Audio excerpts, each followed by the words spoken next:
खोब चेलेन्जिं थासारि नङा जोंनि स्कुल कलेजफ्रा जेरैबायदि माने गुन गोनां सोलोंथाइ होनांगौ बेखौ नांगौ बायदि होनो हायाखै जोंनि गामि गफा न'खर संसारफ्राव थासारिफ्रा जेरैबायदि चेलेन्जिं माने सासे फरायसानि थाखाय बादायलायनाय मुगायाव जों जेरैबायदि गोब्राब खामानि मावनांगौ गोब्राब स्टाडि खालामनांगौ बेबायदि थासारिखौ दाबो जोंनियाव फैनायखौ नुवाखै दा बेनि थाखायनो जोंनि लाइमोनफ्रा गोबां समाव आन्दायनो गोनां जायो बा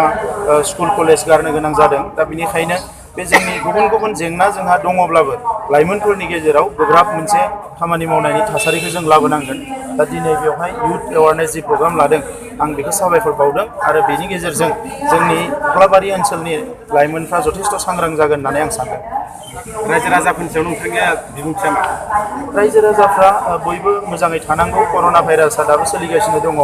दा नंखायनो बेराम आजार जायोबा थाबनो डाक्टारजों नायजानांगौ आं बेखौ खावलायो आरो बयबो अनलायनानै गोजोनै थानांगौ लोगोसे बिटिआर गोरोबथा जाबाय दा साफा सानैया हेंथा हेंसि खोथाफोरखौ बुंदों बेफोरखौ गोसो होनो नाङा आरो बिटिआरखौ मोगथाङाव महर होनायनि थाखाय बयबो खामानि मावनांगौ जोंबो नाजाबाय थादों